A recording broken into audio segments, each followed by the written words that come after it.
मी महाराष्ट्राचे लाडके मुख्यमंत्री एकनाथ शिंदेजी यांना विनंती करते की त्यांनी हा मोमेंटो देऊन, मराठवाडा मुक्ती संग्रामाचा मोमेंटो देऊन आदरणीय प्रधानमंत्री नरेंद्र मोदीजी यांचं स्वागत लातूरकरांच्या वतीने करावं.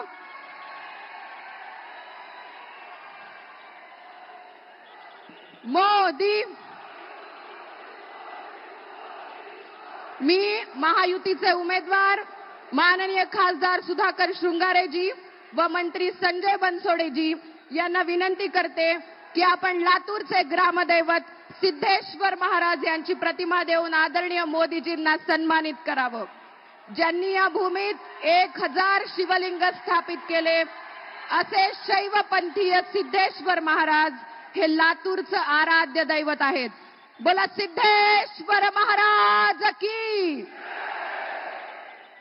यानंतर मी आमंत्रित करते जनतेसाठी सदैव संघर्ष करणारा संघर्ष योद्धा श्री संभाजी पाटील निलंगेकरजी यांनी धनगरी पगडी देऊन मोदीजींचं स्वागत करावं.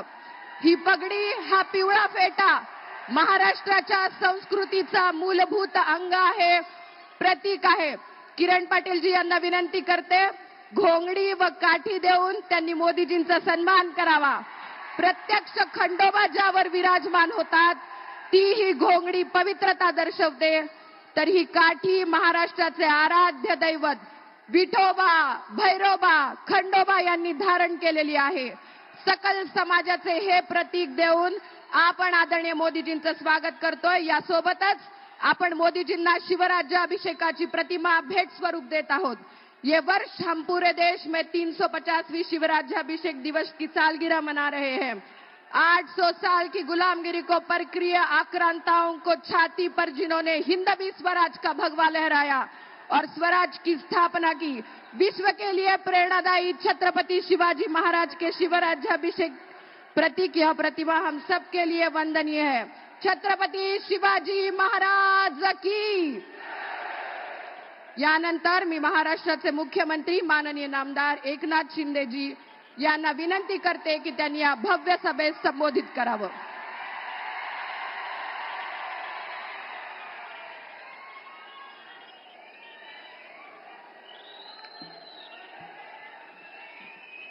छत्रपति शिवाजी महाराज की जय भवानी.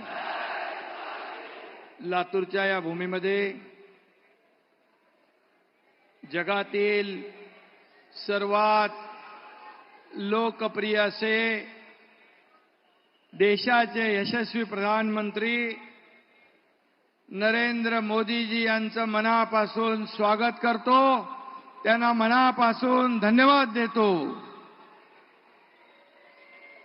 आणि आजच्या या विराट सभेला उपस्थित राज्याचे लोकप्रिय उपमुख्यमंत्री देवेंद्र फडणवीसजी, आपले माजी मुख्यमंत्री अशोक चव्हाणजी, आपले उमेदवार सुधाकर शृंगारेजी, व्यासपीठावरील सर्व महायुतीचे पदाधिकारी आणि भर उन्हात एवढ्या मोठ्या संख्येने उपस्थित लातूरकर बांधव, भगिनी, मातांनो आणि पत्रकार मित्रांनो, मोदीजींना तिसऱ्यांदा प्रधानमंत्री करण्यासाठी लातूरची जनताही आतुर झालेली दिसतेय.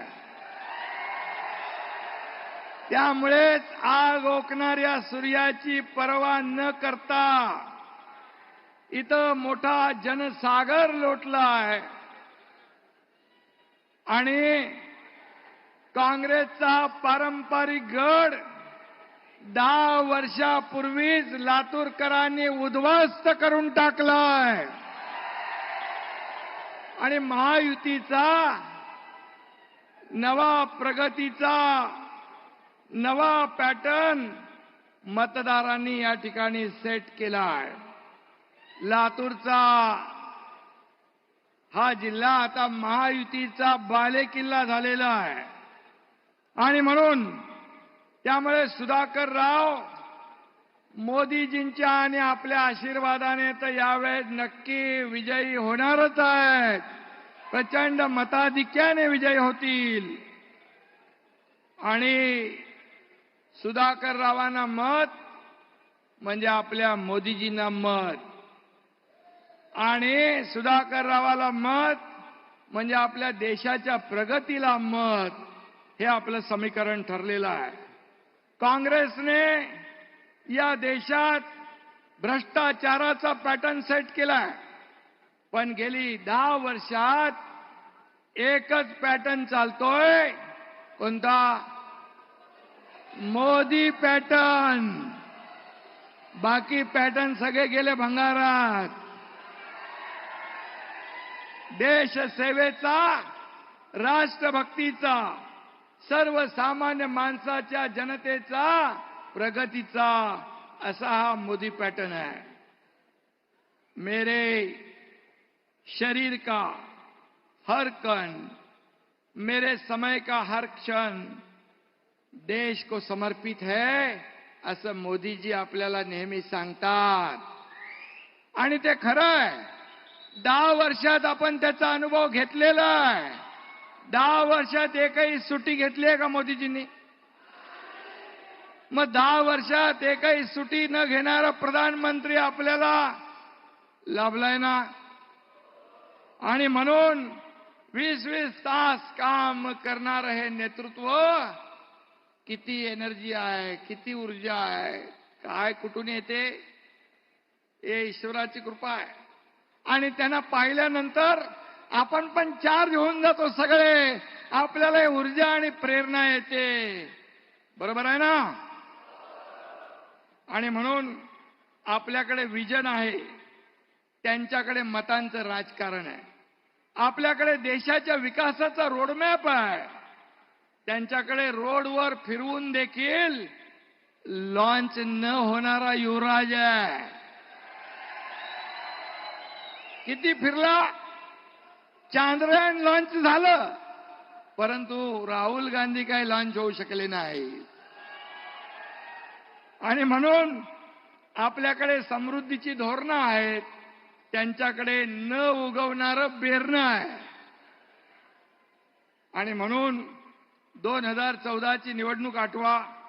2G scam, CWC scam, space scam, कोळसा घोटाळा, अगस्टा वेस्टलँड घोटाळा, नॅशनल हेराल्ड स्कॅम, अशी घोटाळ्यांची मालिका आपण ऐकत होतो. आता काय ऐकतोय? 80 कोटी जनतेला मोफत राशन, अन्नधान्य, 10 कोटी गरिबांना पक्की घरं, 50 कोटी गरिबांचं जनधन बँकेत खातं, 26 कोटी लोकांना 5 लाख रुपयाचा आरोग्य विमा, 28 कोटी लोक जनता दारिद्र्य रेषेच्या बाहेर. काँग्रेस म्हणत होती गरिबी हटाव, गरिबी हटाव. गरिबी हटली का? गरीब हटला, परंतु खरी गरिबी हटवण्याचं काम आपल्या मोदीजींनी केलंय. आणि त्यांना धन्यवाद द्यावे तेवढे थोडे आहेत. आणि म्हणून आज आपण पाहतोय भारताची अर्थव्यवस्था 5व्यावर आणली आहे. 3ऱ्यावर आणण्याचा निर्धार मोदी साहेबांनी केला आहे. आणि म्हणून सगळं वाढलं. एक्सपोर्ट डबल झालं, FDI डबल झाला, सेन्सेक्सचे दर वाढले, 75,000चा रेकॉर्ड झाला. आणि किती कामं वाचणार? यादी वाचू शकत नाही. आपल्याला प्रधानमंत्री महोदयांचं भाषण ऐकायचं आहे. दुष्काळग्रस्त लातूरकरांना रेल्वेने पाणी पोहोचवलं. त्यावेळेस देवेंद्रजी मुख्यमंत्री होते, त्यांच्या सरकारमध्ये मी होतो. आणि पाण्यासाठी या राज्यात आता वनवन फिरावं लागणार नाही. मोदीजींच्या नेतृत्वाखाली आपलं महायुतीचं सरकार, मी देवेंद्रजी, अजितदादा, आम्ही काम करतोय. 24/7 आपलं काम सुरू आहे. आणि म्हणून लातूरकरांना दुष्काळ मुक्त करण्यासाठी अनेक सिंचनाच्या योजना आपण आखलेल्या आहेत. मोदीजींच्या आशीर्वादाने मराठवाडा वॉटर ग्रीड योजनाही सुरू होते, जी महाविकास आघाडीने गुंडाळून ठेवली होती. जलयुक्त शिवार योजना बंद केली होती, ती पुन्हा आपण सुरू करतोय. वंदे भारत ट्रेन्स देखील हा लातूरचा पॅटर्न आहे. 400 पैकी 120 ट्रेन या लातूरच्या कोच फॅक्टरीत तयार होतात. हे मोदीजींचं काम आहे. हे मोदीजींचं खऱ्या अर्थाने हे महाराष्ट्रावरचं प्रेम आहे. आणि म्हणून अडचणीत सापडलेल्या साखर कारखान्यांना देखील 10,000 कोटी इन्कम टॅक्स माफ करणारे हे मोदीजी आहेत. आणि म्हणून मी आपल्याला एवढंच सांगतो, भ्रष्टाचाराचा एकही डाग नसलेल्या मोदींजींना टार्गेट करण्यासाठी मुद्दे नसल्याने संविधान धोक्यात आलंय, संविधान धोक्यात आलंय असं विरोधक बॉम्ब मारतायत. परंतु महामानव डॉक्टर बाबासाहेब आंबेडकरांच्या संविधानामुळेच एक गरीब घरातला मुलगा आज या देशाचा पंतप्रधान होऊ शकला आणि आदिवासी समाजाची महिला या देशाची राष्ट्रपती होऊ शकली. आणि म्हणून अशा या पवित्र संविधानाला कुणी धक्का लावू शकत नाही. जब तक सूरज चांद रहेगा बाबा साहेब का संविधान कायम रहेगा, हे मोदीजींनी स्वतः सांगितलेलं आहे. आणि म्हणून काँग्रेसने बाबासाहेबांचा पराभव केला. आज फक्त वोट बँकेचं राजकारण करून गरिबांना, दलितांना, शोषितांना फसवतात. आणि म्हणून आपण सावध राहिलं पाहिजे. आणि खऱ्या अर्थाने जे डिजिटल पेमेंट करणारे आपल्या ऍपचं नाव काय, तर खऱ्या अर्थाने भीम ऍप, म्हणजे बाबासाहेबांचं नाव त्याला दिलं मोदीजींनी. मऊ येथील बाबासाहेबांचं जन्मस्थळ, चैत्यभूमी, दिल्ली, लंडन मधले बाबासाहेबांचं घर मोदीजी विकसित करतायत. हे बाबासाहेबांच्या बद्दलचं प्रेम आहे. आणि म्हणून संविधान दिन साजरा करण्याचं काम काँग्रेसने नाही केलं, आपल्या मोदीजींनी केलंय, हे ते विसरलेत. आणि म्हणून बाबा साहेब का संविधान है सबसे महान, हर भारतवासी की वो है जान. आणि म्हणून आपण सावध राहूया. जिथं जिथं प्रचार करतात त्यांना ठोकून काढलं पाहिजे. आपण त्यांना सांगितलं पाहिजे हे चुकीचा गैरसमज पसरवत आहेत. आणि म्हणून मी आपल्याला एवढंच सांगतो की जय श्रीराम म्हटल्यावर रावणातल्या सैन्यातल्या राक्षसांना राग यायचा, तसाच राग आता या लोकांना येऊ लागलाय. तेच लोक आता मुंह में राम बगल में छुरी घेऊन फिरतायत. मतदार त्यांना थारा देणार नाहीत. जो नहीं राम का वो नहीं काम का. आणि म्हणून मी आपल्याला एवढंच सांगतो, आपण लवकरच खऱ्या अर्थाने ज्या सभा होत आहेत महाराष्ट्रामध्ये, देशामध्ये, लोक प्रचंड वेडी झाली आहेत मोदीजींच्या सभा ऐकायला. त्यांचं नुसतं हेलिकॉप्टर आलं तरी लोक उभे राहतात उठून. एवढी लोकप्रियता मला सांगा देशात, जगात कुठल्या नेत्याला लाभली आहे? आणि असा प्रधानमंत्री आपल्या देशाला लाभलाय, हे आपलं भाग्य आहे. आणि म्हणून किती काही ओरडले त्यांच्या नावाने तरी सुद्धा, जेवढ्या शिव्या शाप देतील तेवढी जनता त्यांच्या साथ येते. 2014ला पण ते दाखवलं. 2019ला तर विरोधी पक्ष नेता देखील बनू शकले नाही. 2024ला तर मला वाटतं 40 वरचा एक शून्य निघेल आणि 4 राहतील की नाही माहित नाही. आणि म्हणून एक कहावत आहे, हाती चलते बाजार. मग ते कोण आहेत? ते कोण आहेत ते तुम्ही ठरवा. आणि म्हणून मी पुन्हा एकदा आपल्याला सांगतो, आपल्या देशाने 30 अस्थिर सरकार पाहिली आहेत. त्यांच्या काळात देशाची झालेली अधोगती पाहिली आहे, भ्रष्टाचार बघितलाय. आणि म्हणून गेल्या 10 वर्षामध्ये स्थिर सरकार मोदीजींनी दिलंय. आणि म्हणून देशाची प्रगती पण आपण पाहतोय, विकासाची फळ जनता चाखतीये. त्यामुळे जनतेला या देशाला स्थिर सरकार पाहिजे. आणि स्थिर सरकार देण्याचा या मनगटात कुणाचा जोर आहे? फक्त मोदीजींच्या.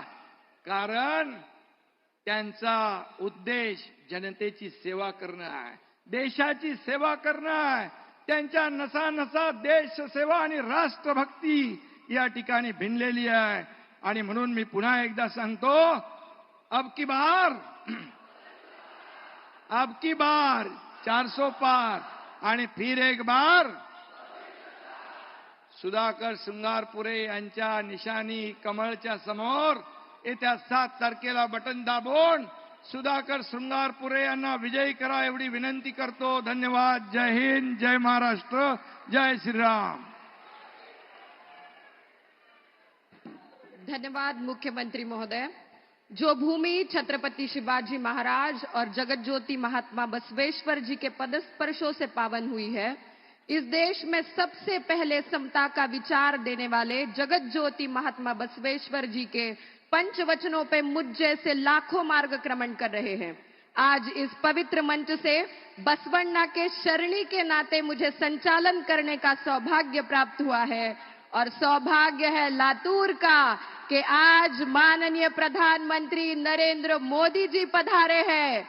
मैं नव भारत के जनक माननीय नरेंद्र मोदी जी से अनुरोध करती हूं कि वे इस भव्य जनाशीर्वाद सभा को संबोधित करें.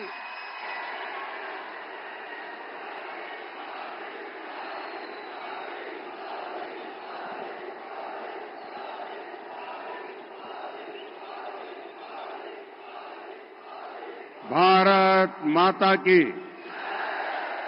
भारत माता की, छत्रपति शिवाजी महाराज की, छत्रपति शिवाजी महाराज की. शैक्षणिक क्षेत्रात लातूरचे नाव गाजवणारा लातूरकरांना माझा नमस्कार. आई तुलजा भवानी और सिद्धेश्वर महादेव को भी मैं श्रद्धापूर्वक नमन करता हूं. भाइयों और बहनों, ये छत्रपति शिवाजी महाराज की धरती है. छत्रपति शिवाजी महाराज हमारी प्रेरणा है. उन्हें जब राजपाट मिल गया तो वो भी आराम कर सकते थे, लेकिन उन्होंने स्वराज के लिए निरंतर आगे बढ़ने का रास्ता चुना. उनको अपनी चिंता नहीं थी, उनको राष्ट्र की चिंता थी. और इसलिए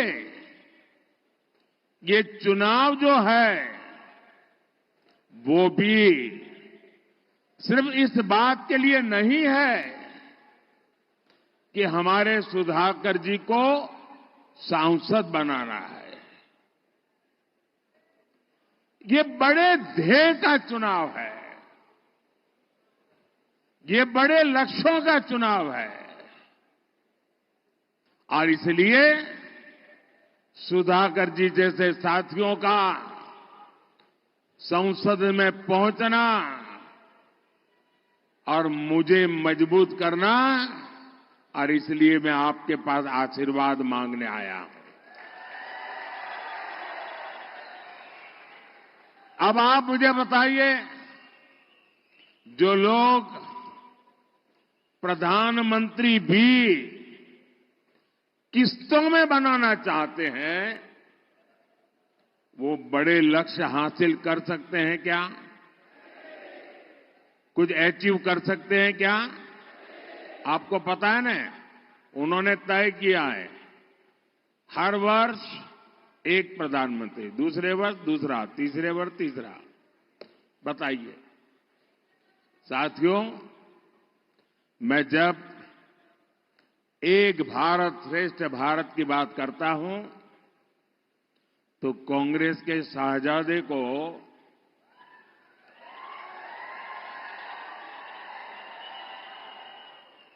बुखार चढ़ जाता है. कहते हैं कि मोदी एक भारत की बात क्यों करता है? भारत को खंड खंड में देखने वाले लोग प्रधानमंत्री पद को भी खंड खंड में बांटना चाहते हैं।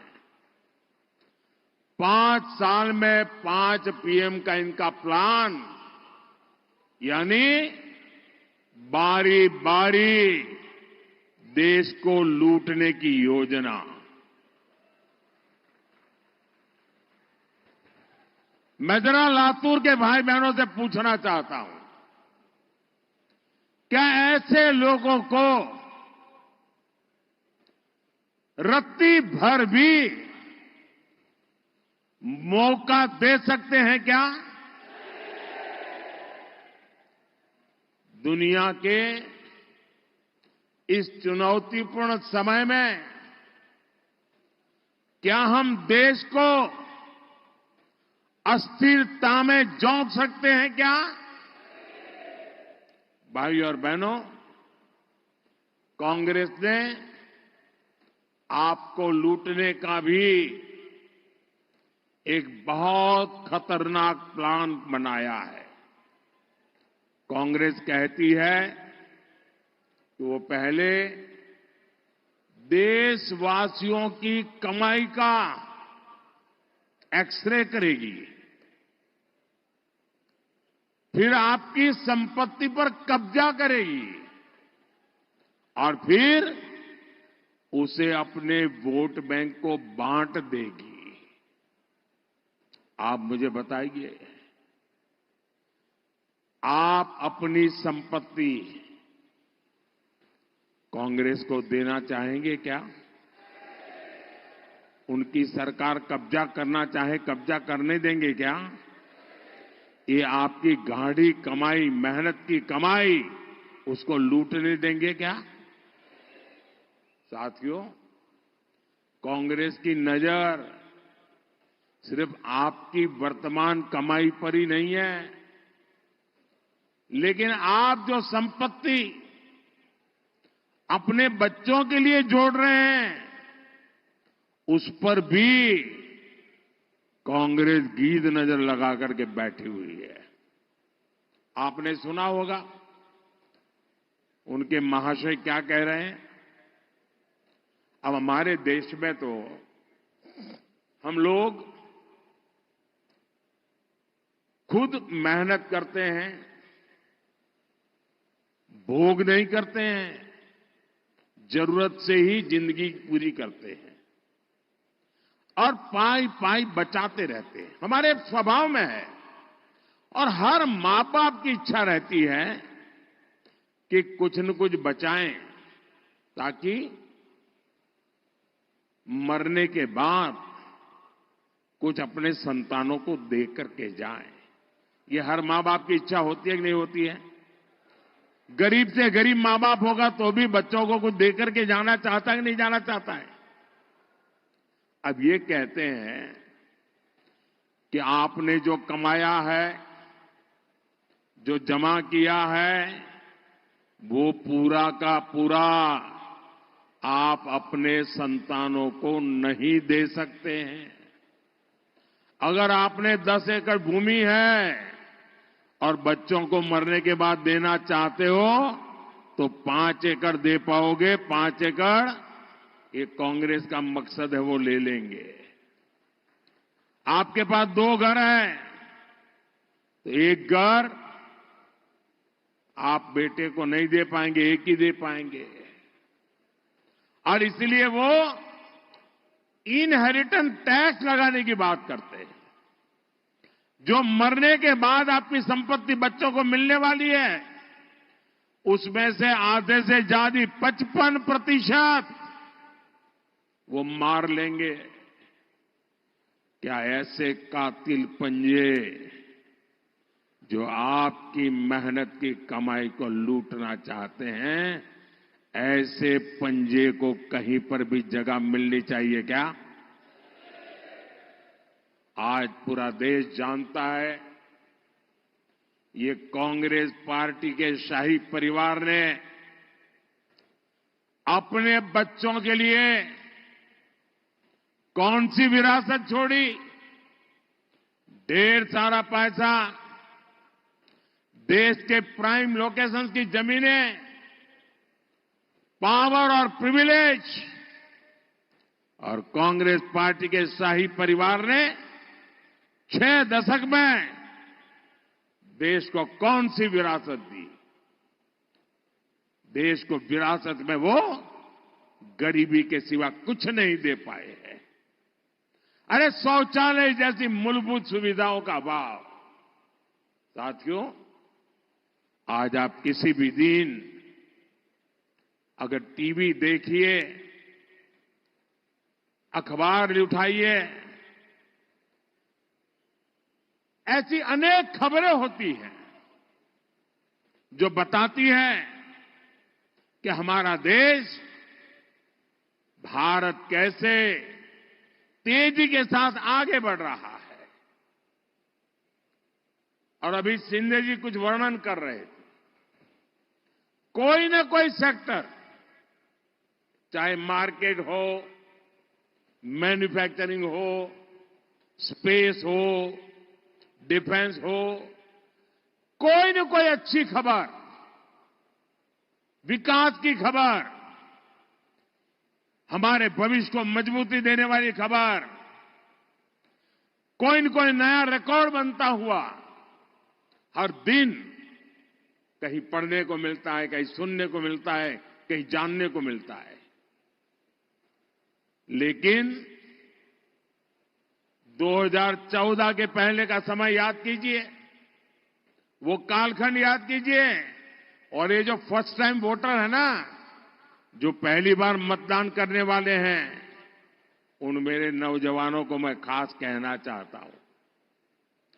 आप उस समय 8 या 10 साल के होंगे, और इसलिए उस समय क्या हाल था वो शायद आपकी स्मृति में नहीं होगा, आपके ध्यान में नहीं होगा। और आप तो गूगल की दुनिया के लोग हो, गूगल गुरु के शिष्य हो।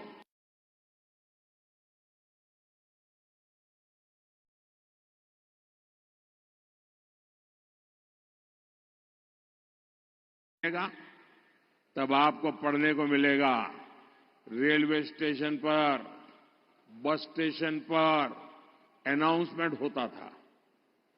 कहीं पर मेला लगा है तो अनाउंसमेंट होता था, कहीं पर भीड़ जमा हो रही है तो अनाउंसमेंट होता था, सावधान, कोई लावारिस चीज दिखाई दे तो उसको हाथ मत लगाना, कोई लावारिस बैग दिखती है तो पुलिस को जानकारी दो, कहीं लावारिस टिफिन बॉक्स दिखता है पुलिस को जानकारी दो, कहीं लावारिस कुकर दिखता है तो दूर रहो।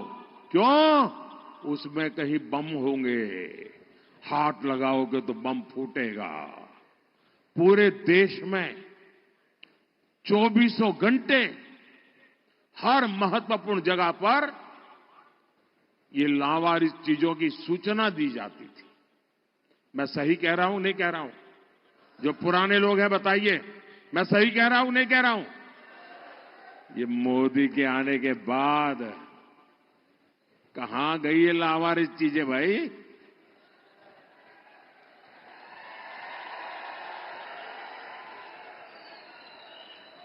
देश तो वही है।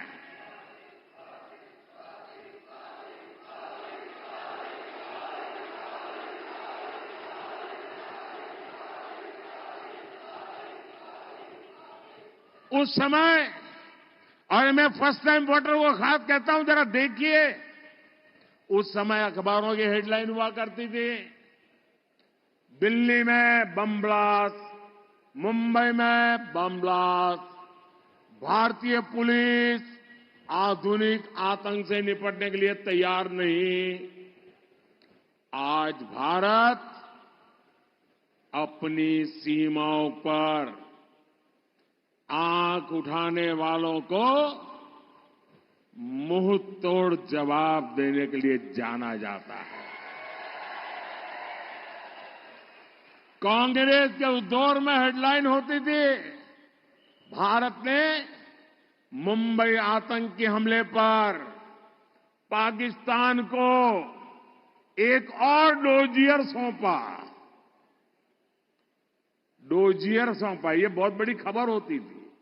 हमारे कुछ ऐसे मीडिया में बैठे लोग थे, वो भी ताली बजाते थे, हाँ देखो डोजियर भेज दिया, मतलब घटना की फाइल भेजना। आज भारत डोजियर नहीं भेजता है, आज भारत घर में घुस करके मारता है।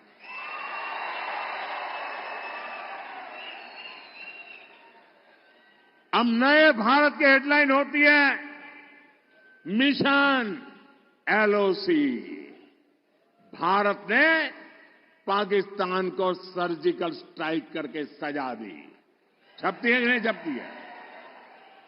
साथियों, कांग्रेस ने अपने शासन में भारतीय अर्थव्यवस्था को तबाह करके रख दिया था। तब की हेडलाइन होती थी विकास दर एक बार फिर गिरी। ये खबरें होती थी, ये बैठे हैं सब यहां।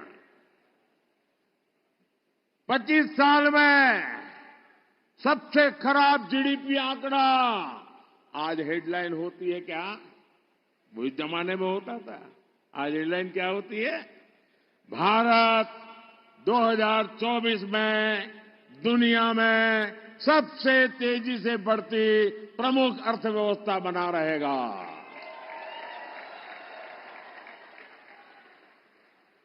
कांग्रेस के राज में हर सुबह हम अखबारों में एक नए घोटाले का नाम पढ़ते थे। हेडलाइन होती थी कोलगेट, कोयले में इतने लाख करोड़ का घोटाला।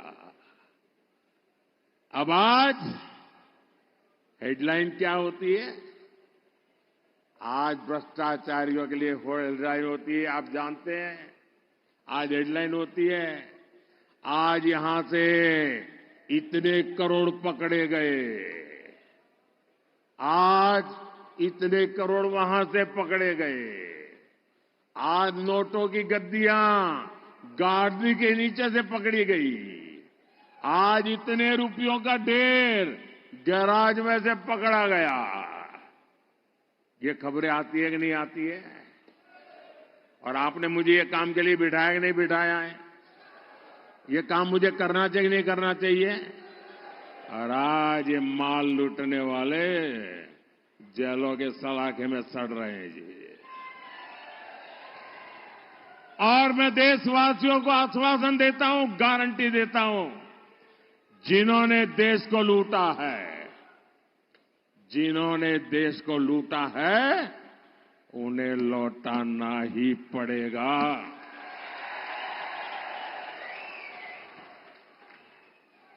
और ये मोदी की गारंटी है।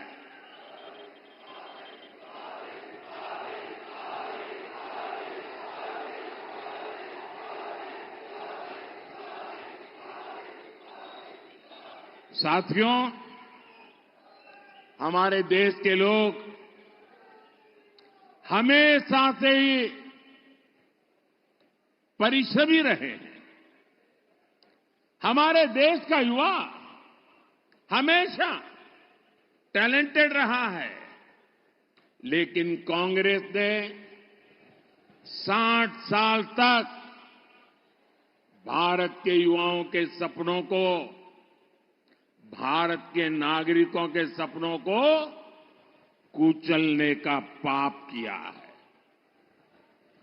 कांग्रेस ने सिर्फ एक परिवार की सोची, मोदी देश के हर परिवार की सोचता है। मेरा भारत, मेरा परिवार।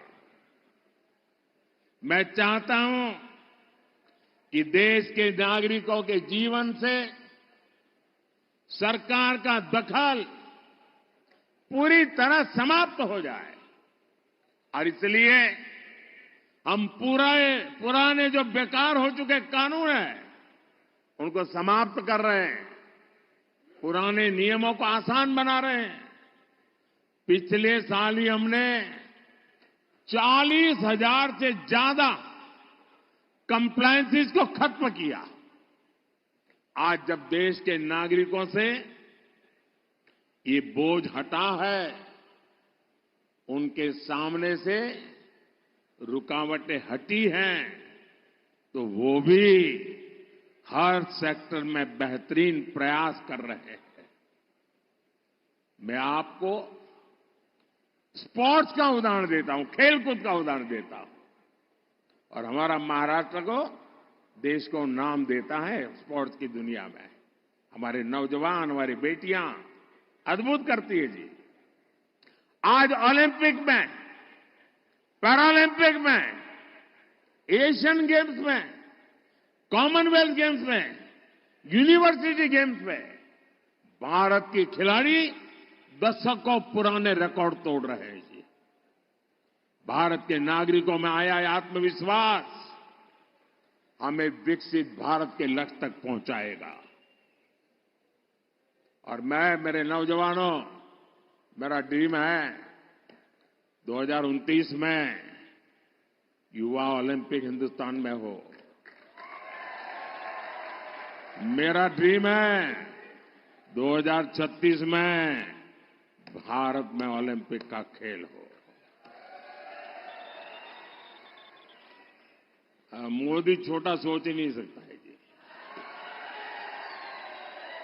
ये परमात्मा ने मुझे जब मैन्युफैक्चर किया ना, तो वो छोटे वाली चिप नहीं रखी है, बड़े वाली चिप रखी है।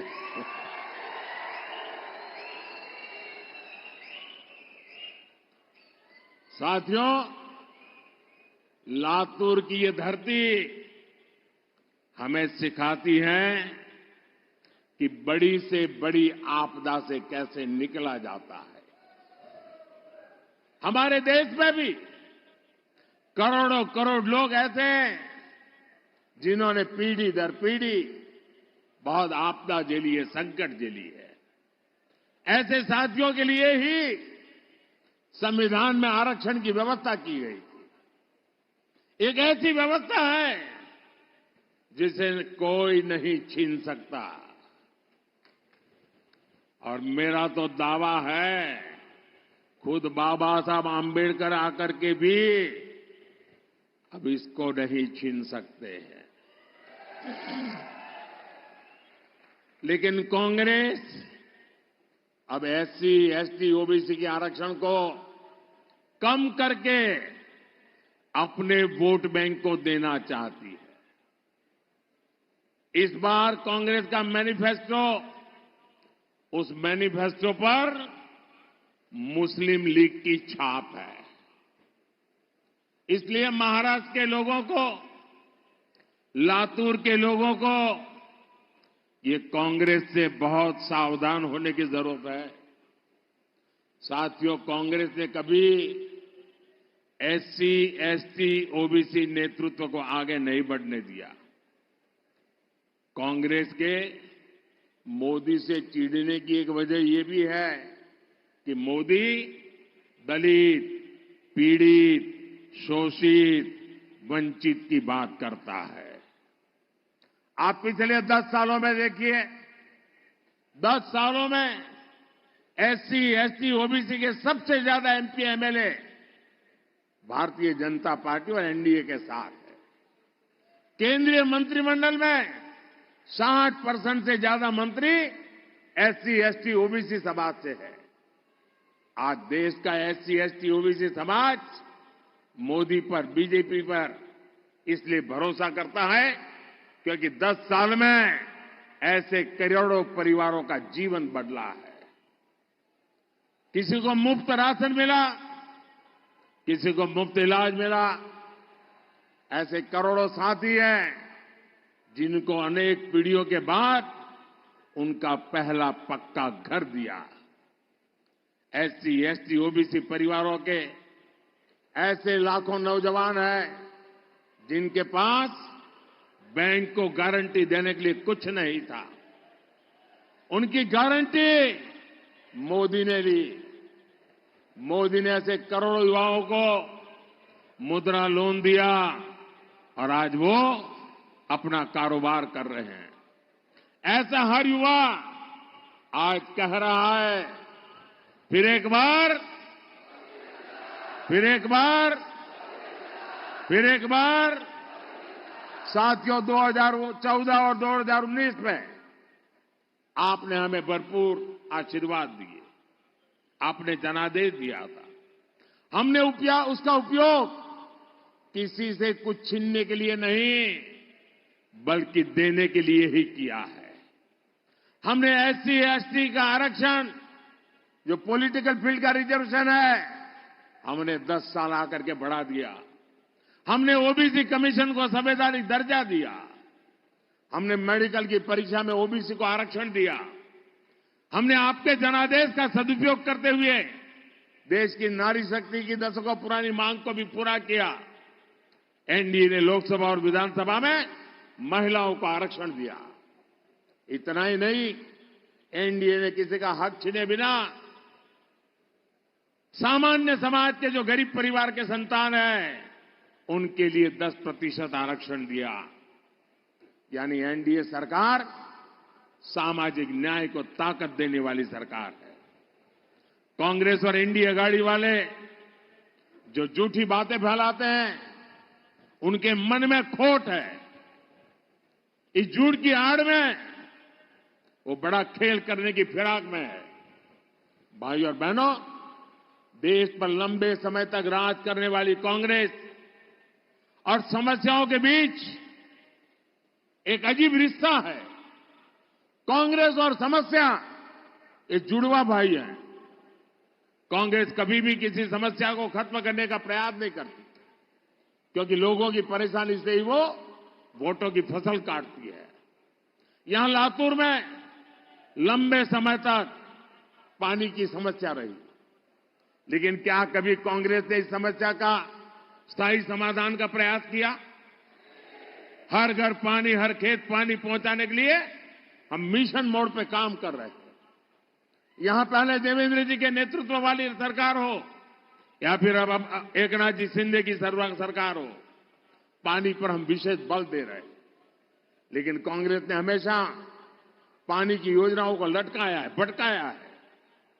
जलयुक्त शिवार हो, मराठवाड़ वाटर ग्रिड हो, ऐसे कामों में आघाड़ी की सरकार ने अड़ंगे लगाए। अब महायुति की सरकार सिंचाई के हर प्रोजेक्ट को तेजी से पूरा कर रही है। साथियों, मोदी ने हर बहन के घर तक नल से जल पहुंचाने की गारंटी दी है। मुझे खुशी है कि महाराष्ट्र के 20,000 से अधिक गांवों में 100% नल कनेक्शन पहुंच चुके हैं। और यहां लातूर में भी हर घर नल से जल का लक्ष्य ज्यादा दूर नहीं है। भाई और बहनों, लातूर शिक्षा और स्किल का एक सेंटर है। बीते 10 वर्ष में देश में शिक्षा और कौशल सेक्टर में अभूतपूर्व उपलब्धियों के रहे। IIT हो, IIIT हो, IIM हो या एम्स, इनका दायरा बहुत अधिक बड़ा है। देश में मेडिकल कॉलेजों की संख्या और मेडिकल सीटों की संख्या दोगुनी हुई है। इसका लाभ लातूर के हमारे बेटे बेटियों को भी हो रहा। साथियों, लातूर आत्मनिर्भर भारत का भी हब बनता जा रहा है। भाजपा का मिशन है कि हम दलहन और तिलहन में आत्मनिर्भर बने। भाजपा का संकल्प है कि मैन्युफैक्चर में आत्मनिर्भर बने। इन दोनों लक्ष्यों को पाने में लातूर के किसान और लातूर के नौजवान बहुत बड़ी भूमिका कर सकते हैं। यहां के सोयाबीन किसान भारत को दलहन तिलहन में आत्मनिर्भर बनाने में अग्रणी भूमिका निभा सकते हैं। ये जो रेल कोच फैक्ट्री यहां स्थापित हुई है, इसमें वंदे भारत ट्रेन के कोच भी बन रहे हैं। आने वाले 5 साल में देश के हर रूट में सैकड़ों नई वंदे भारत ट्रेनें चलेगी, वंदे भारत मेट्रो चलेगी। यही नहीं, विदेशों से भी मेड इन इंडिया ट्रेनों की डिमांड बढ़ रही है। इससे कितना काम यहां बढ़ेगा, नई फैक्ट्री के लिए कितनी संभावनाएं बढ़ेगी, ये आप सोच सकते हैं। मराठवाड़ा रेल कोच फैक्ट्री की स्थापना ने इस क्षेत्र के आर्थिक विकास को नई गति दी है। भाइयों और बहनों, लातूर को विकसित भारत, विकसित महाराष्ट्र का अहम सेंटर बनाने के लिए आपको भारी मतदान करना है। आप याद रखना, आपके सपने ही मोदी का संकल्प है। मेरे साथी सुधाकर तुकाराम श्रृंगारे जी को आपका मिलने वाला एक एक वोट सीधा सीधा मोदी के खाते में जाएगा। आप घर घर जाइएगा, ज्यादा से ज्यादा मतदान कराएंगे, मतदान के रिकॉर्ड तोड़ेंगे, पोलिंग बूथ जीतेंगे। अच्छा, मेरा एक और काम करेंगे, घर घर जाना और परिवार के सब लोगों को कहना कि मोदी जी लातूर आए थे, मोदी जी ने आपको नमस्कार भेजा है। मेरा नमस्कार पहुंचा देंगे। मेरे साथ बोलिए, भारत माता की, भारत माता की, भारत माता की। बहुत बहुत धन्यवाद।